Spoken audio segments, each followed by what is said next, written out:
Olá, bom dia, boa tarde, boa noite. Meu nome é Zac Magiese, eu sou um escritor e essa é a primeira edição do meu podcast chamado Recortes. Qual que é a ideia do podcast? É recortes, é pegar alguma coisa, seja ela um trecho de livro, uma memória, uh, um trecho de filme, uma fala, uma frase, um poema, uma pintura, qualquer coisa que me toque ou toque algum dos nossos convidados, para a gente poder conversar um pouco sobre isso e trazer à tona alguma coisa para a realidade, alguma coisa que possa servir, né? E nessa primeira edição, que é uma edição piloto, o meu convidado sou eu mesmo. E espero que vocês gostem, prometo ser sucinto, breve, mas é para vocês terem uma ideia do formato e como ele é importante para tudo isso, né? E o meu primeiro recorte é algo muito precioso para mim. Eu tenho uma certa mania de ser uma pessoa muito nostálgica, né? E guardo bastante coisa comigo, assim. Sempre vou carregando coisas, né? Sejam elas coisas dentro de mim, memórias, momentos, palavras que eu não disse e tudo mais. Até mesmo coisas físicas, assim, né? Livros que eu sei que nunca mais vou ler, mas eu gosto que eles estejam comigo. Roupas, camisetas, enfim, uma porção de coisa. E esses dias eu mudei de apartamento, mudei para um apartamento bem próximo, assim. Então a mudança ela ainda está acontecendo, na verdade, uma mudança bem gradual. E é engraçado o ato de mudar, você começa a ver muita coisa que você tem, né?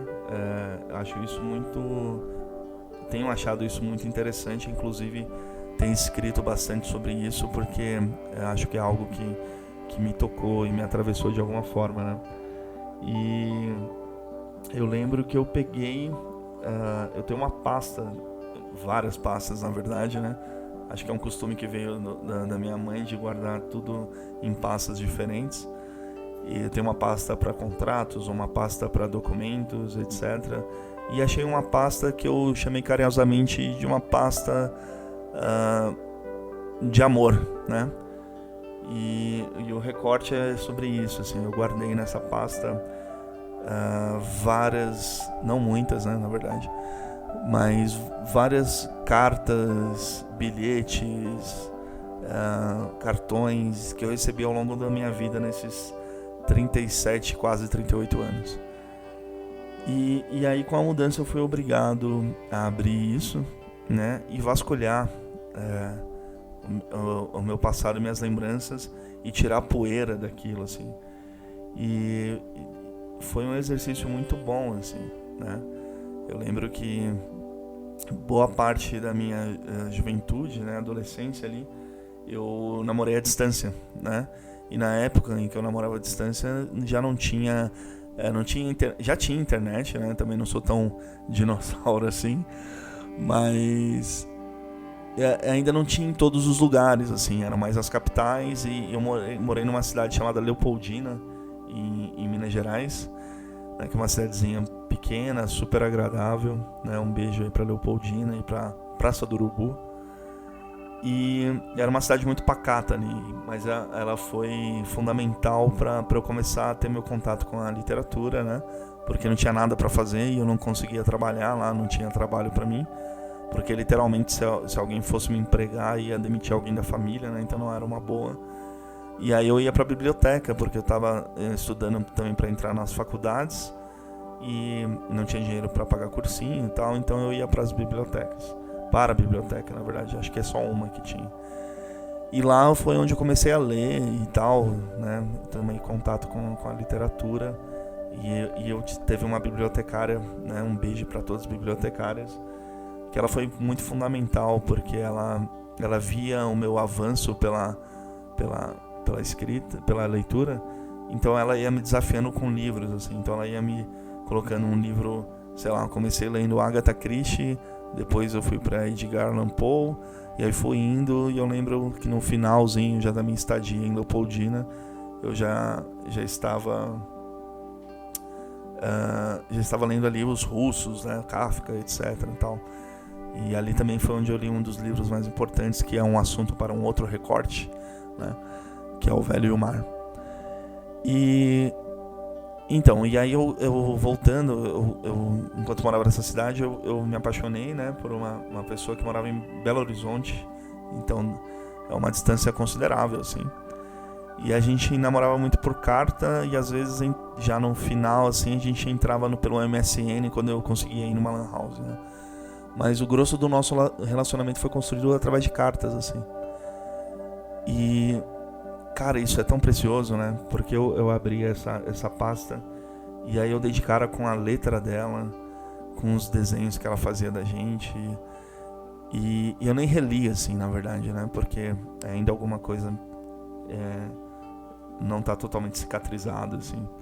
Acho que nem vai, né? Mas ainda não me sinto preparado para sentar e ler tudo isso. Mas foi muito impressionante, porque se eu fizer um paralelo para nosso tempo, em 2021, nesse ano tão bizarro, eu conheço a letra de muita pouca gente, assim, tá? E eu não sei se isso é bom ou ruim, na verdade. Eu não quero fazer nenhum juízo de valor, ou se é aquele tiozão chato que vai falar, nossa, na minha época era bem melhor. Não, é uma constatação de um fato, assim, né? E o hábito de escrever a carta, né? O ritual, né, que envolve aquilo da pessoa sentar em algum lugar, pensar no que vai escrever, colocar a própria letra ali, errar, né, tem algumas rasuras, né? Tudo isso eu acho de uma beleza ímpar, assim, incrível, inesquecível, né? E é engraçado que eu reconheço, né, a letra, assim, eu não esqueci da letra dela, eu não esqueci o jeito que ela colocava o L ou o A, e isso tudo é muito bonito, assim, né? E eu até escrevi um poema esses dias, até postei no Instagram, dá uma conferida lá, que fala do meu relacionamento com o carteiro, né? Porque meio que o nosso relacionamento estava muito ligado a ele, né? Ele se chamava Zé Maria. E eu lembro que eu morava no alto, né, de um morro, né? E eu conseguia ver lá embaixo. Então, de longe eu via um ser com uma roupa amarela e azul subindo o morro, e meu coração disparava como se eu fosse ver ela, né? Era muito estranho aquele sentimento, assim. E ele vinha e tal, e era um morro bem íngreme, então ele chegava bem esbaforido, assim, cansado. E algumas vezes ele já me entregava a carta, né? E eram uns envelopes coloridos, tal. Ela era uma pessoa bem colorida. E eu ficava muito feliz e tal, e ele notou isso, né? E ele começou a perceber que aquelas cartas eram muito especiais pra mim, assim. Tanto é que quando não vinha, quando ele só vinha entregar contas, né, boletos e tal pros meus pais, ele ficava meio decepcionado de me dar aquela notícia, né? E hoje o homem que olha pra aquele momento acha tão incrível isso, né? Tão cheio de beleza e poesia, né? E humanidade, né? Acho que pra mim as duas coisas se confundem muito, né? No que é a poesia, no que é a humanidade, né? E ele ficava decepcionado, né? Ele falava, não, hoje não veio nada, mas quem sabe amanhã, né? E aquilo me trazia algum alento, alguma esperança, né? Era uma forma de ele me abraçar e falar, não, quem sabe amanhã, quem sabe amanhã. E eu sempre penso muito, e hoje eu vejo por que eu penso tanto nessa frase, né? Quem sabe amanhã. Foi dali, assim. E é engraçado que eu não lembrava por que eu tinha essa frase na minha cabeça, assim. Porque outros amores aconteceram, outras histórias, né? Outros carteiros, outros correios e tal. E é tão poderoso isso, né? Eu fiquei muito impressionado com isso, assim, de voltar nesse estágio da minha vida e pensar nessa situação toda, né? E achei muito bonito isso e quis compartilhar com vocês, né? Espero que vocês gostem. É uma edição de aproximadamente 10 minutos, né? Mas é feita de coração e eu fiquei muito feliz, e trarei outros recortes, sim, para que vocês escutem e deixem sua opinião. E deixem aí, se você estiver escutando pelo YouTube, né? Porque eu vou subir no YouTube e no Spotify. Então, se você estiver escutando pelo canal do YouTube, deixa aí se você tem alguma lembrança sobre cartas, né? Sobre letras e tudo mais.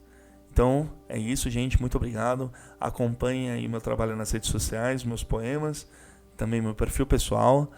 E comprem meus livros, né? Vou deixar o site aí embaixo. Todos os livros com dedicatórias. E é isso. Muito obrigado. E encerramos aqui a primeira edição do meu podcast chamado Recortes. Em breve, semanalmente, eu volto com outro recorte para a gente discutir. Um beijo e leiam livros. Viva a poesia!